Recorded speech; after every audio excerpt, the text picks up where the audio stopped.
अस्सलाम वालेकुम व्यूवर्स, मैं हूं ना महजबीन MGT 602 यानी एंटरप्रेन्योरशिप के GDP नंबर 1 के सोल्यूशन के साथ। अच्छा जी, आई थिंक मैं फ़र्स्ट ही हूँ जिसने सोल्यूशन फ़र्स्ट अपलोड कर रही है, और इस वजह से सबसे पहले मेरे चैनल को सब्सक्राइब करें, लाइक करें, शेयर करें और बेल आइकन को क्लिक करना नहीं भूलना।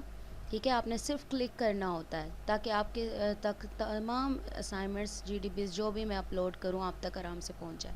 ठीक है। अच्छा जी, फ़र्स्ट ऑफ़ ऑल हम GDP के क्वेश्चन की तरफ चलेंगे। ये एक अगेन बता रही हूँ मैं आपको कि ये आइडिया सॉल्यूशन है। ठीक है, आइडिया सॉल्यूशन है, आप अपनी मर्ज़ी से इसमें चेंज कर सकते हैं। डिफरेंट व्यूज़ होते हैं, हर किसी के सोचने का तरीका सेपरेट होता है। ठीक है, अगर किसी को कोई प्रॉब्लम है, कोई कुछ पूछना चाहता है तो वो कमेंट बॉक्स में पूछ सकता है। ठीक है, ओके। ग्रेडेड डिस्कशन बोर्ड है जिसकी लास्ट डेट है 8 जून, 5 मार्क्स की है। अच्छा, इसके ऑब्जेक्टिव्स हैं वो आपको बताना चाहते हैं कि क्रिटिकल रोल और इनोवेशन, इनोवेशन पता है ना, क्रिएटिविटी को कहते हैं, in the context of international entrepreneurship, यानी इंटरनेशनली एंटरप्रेन्योरशिप को आपने रोल क्या है उसका क्रिटिकली पढ़ेंगे। चलें हम सिनेरियो की तरफ आते हैं। मैं थोड़ा सा इसको अपनी वर्डिंग में बता दूंगी आपको। ठीक है, जल्दी जल्दी करेंगे इसे। बाय गोइंग ग्लोबल, ठीक है, ग्लोब में यानी पूरी दुनिया में, an entrepreneur generates great opportunities of wealth making and employment generation to benefit individuals across the borders, यानी बॉर्डर्स के दूसरी तरफ वो इंडिविजुअल बेनिफिट यानी कमाने जाते हैं मुल्क से बाहर। ठीक है, ये बता रहा है काफ़ी बेनिफिट्स होते हैं, अपॉर्चुनिटीज़ होती हैं उनके लिए। In the mean while international entrepreneurship demands innovative business solutions, यानी वो क्या है, इंटरनेशनल जो बिज़नेस हैं वो कहते हैं कि इनोवेटिव बिजनेस सॉल्यूशंस हो, यानी हमेशा क्रिएटिविटी हो, टू फेस हाइपर कंपटीशन, यानी अपने कंपटीशन को फेस करने के लिए। This notion confirms the bus innovate और डाई, यानी क्रिएटिविटी या फिर बिजनेस ठप for the entire entrepreneur community across the globe. International entrepreneurs must list down the sources of change and innovation and then purposefully apply the principles of successful innovation to avoid starvation और the conveyance of disruption and innovation, यानी खलल वगैरह या फिर अपनी creativity में कोई problem से बचने के लिए उन्हें क्या करना चाहिए, पहले तो सोर्सेज देखने चाहिए कि कहाँ से चेंज आ रहा है, कहाँ कहाँ चेंजेस आ रही हैं, देन वो अपने प्रिंसिपल्स, इनोवेटिव जो प्रिंसिपल्स हैं उन्हें अप्लाई करने चाहिए। Entrepreneurs attached to manufacturing SME is in Pakistan struggle to take innovation based initiatives। अच्छा जी, पाकिस्तान में जो छोटी SMEs का मतलब है simple I think and middle level जो एंटरप्राइजेज होती हैं उन्हें कहते हैं। ठीक है, small and middle level enterprises होती हैं उसे कहते हैं। वो इनोवेटिव बेस्ड होती हैं, इनिशिएटिव्स यानी कदम तो उठाती हैं during manufacturing goods for international brands, लेकिन जब वो इंटरनेशनल ब्रांड्स बनाना यानी तैयारी करती हैं उन चीज़ों की, these SMEs can be observe obeying multiple quality standards to comply multinational requirements only but with no real innovation. वो कोशिश तो करते हैं कि हम चीट करके, नकल करके, अच्छा जी हम वैसा प्रोडक्ट बनाने की कोशिश करें, लेकिन रियल इनोवेशन नहीं होती। ठीक है, यानी कहीं क्रिएटिविटी नज़र नहीं आती, उन्होंने कॉपी ही किया हुआ होता है सिर्फ। द रिलेक्टेंस कहते हैं रुकावट को, बैरियर्स को, यानी हिचकिचाहट, हेजिटेशन कह लें आप। ठीक है, जो बैरियर्स कह लें, जो रुकावट बनती हैं towards innovation is either caused by internal factors कौन से होते हैं, यानी हमारी ऑर्गेनाइजेशन एंड पर्सनल, और एक्सटर्नल एनवायरमेंटल फैक्टर्स। ठीक है, यानी इन दोनों में से कौन से फैक्टर्स हैं जो अफेक्ट करते हैं। ओके, पॉइंट ऑफ डिस्कशन क्या है, प्रोवाइड आर्गूमेंट क्लैरिफाई इधर the reluctance towards innovation is stressed by internal और एक्सटर्नल फैक्टर्स।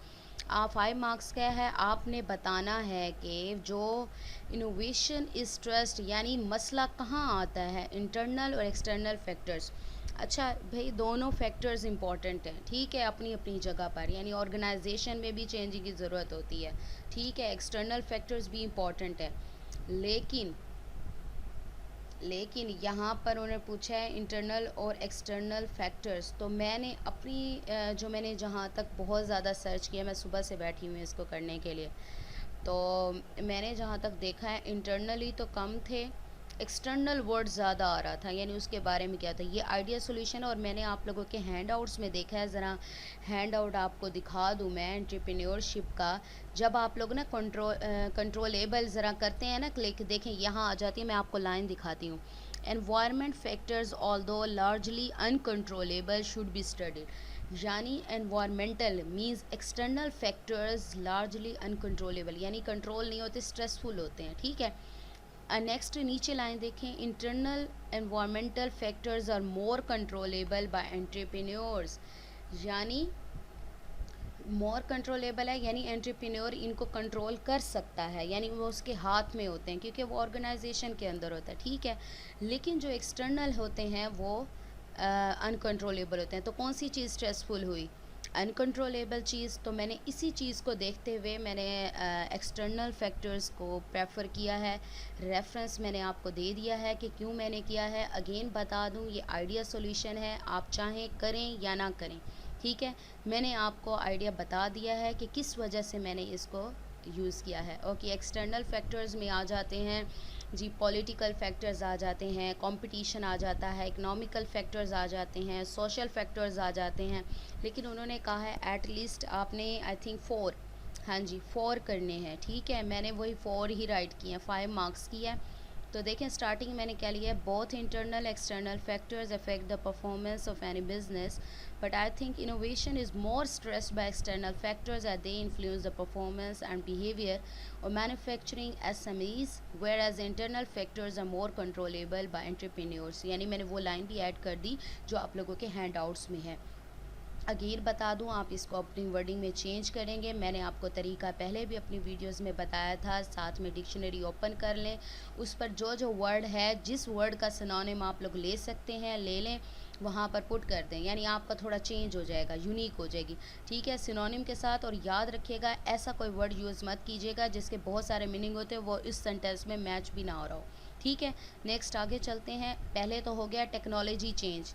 सिंपल वर्ड में बताऊं क्या है, टेक्नोलॉजीज़ अवेलेबल नहीं होती, बाहर जो यूज़ कर रहे होते हैं इंटरनेशनली लेवल पर, तो टेक्नोलॉजीज़ डिफरेंट होती हैं, एडवांस लेवल की होती हैं, ठीक है। मैंने इसको माइंड में रखते हुए मैंने लिखा है, due to technological advancement SMEs tend to utilise technologies, उन टेक्नोलॉजीज़ को यूज़ करते हैं which are not advanced, and this puts a strain, ठीक है, on the production process, ultimately results in SMEs being uncompetitive in relation to larger firms, जिसकी वजह से जो प्रोडक्शन प्रोसेस हैं और उसके SMEs के रिजल्ट्स हैं वो अनकम्पिटिटिव हो जाते हैं लार्जर फिल्म्स के मुकाबले में, यानी वो मुकाबला नहीं कर पाती, वो लो हो जाती हैं।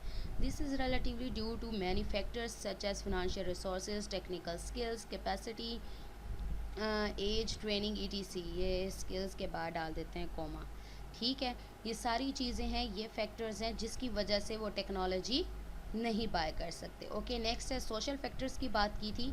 Play and social factor play a significant importance towards effective innovation and entrepreneurs need to pay more emphasis on social factors in order to gain competitive advantage over their competitors. यानी सोशल फैक्टर भी most important हैं, क्या है, एक growth करने के लिए, अपने बिजनेस के इनोवेशन के लिए, क्रिएटिविटी के। The social factor allows entrepreneurs to be innovative which leads to economic growth. Innovative होंगे तो इकोनॉमिक ग्रोथ होगी and development which is imperative to sustaining competitive advantage.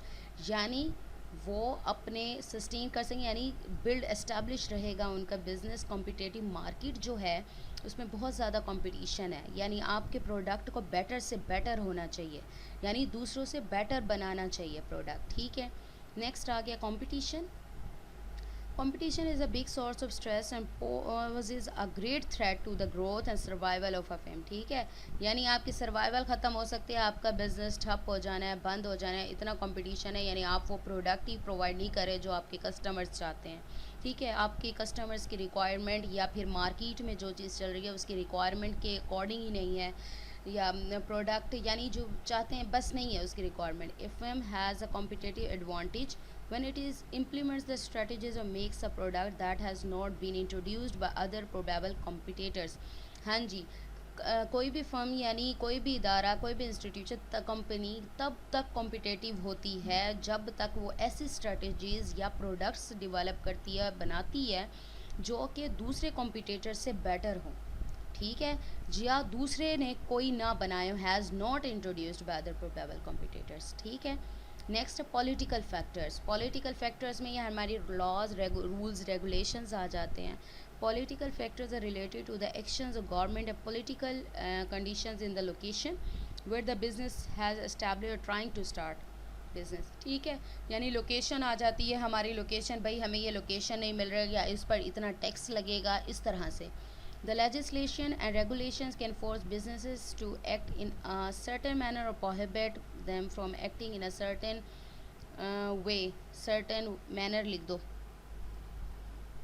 ठीक है, आई जैसा कि federal minimum wage law and occupational health and safety. किस तरह के लॉ, यानी आपने अगर जॉब पर रखना है तो उसको में वेज कहते हैं दिहाड़ी को, यानी मिनिमम आपकी दिहाड़ी मज़दूर की इतनी होनी चाहिए, या फिर उसकी हेल्थ इंश्योरेंस दें, सेफ्टी इंश्योरेंस दें। इस तरह के जो लॉज हैं वो थोड़ा सा प्रॉब्लम करते हैं, तो इसको देख कर चलना पड़ता है। यानी दूसरी कंपनी कितना दे रही है तो थोड़ा सा कंपटीशन में आ जाती है ये चीज़। ठीक है, ये मैंने आपको सोल्यूशन दे दिया, अगेन बता रही हूँ ये आइडिया सोल्यूशन है। अगर कोई कहना चाहता है कुछ कि ये नहीं वो नहीं, तो वो नीचे कमेंट बॉक्स में कह सकता है। ठीक है, मैंने तो अपनी पूरी भरपूर पूरा दिन लगा कर ये कोशिश की है कि आप लोगों को सोल्यूशन दूँ, लेकिन मोटिवेट करने के लिए आप लोग सबसे पहले क्या करेंगे, मेरे चैनल को सब्सक्राइब, लाइक और शेयर करना है और बेल आइकन को क्लिक करना है। ठीक है, यही मेरे इनाम होगा। ठीक है, ओके, अपना ख्याल रखिएगा, टेक केयर, अल्लाह हाफिज़।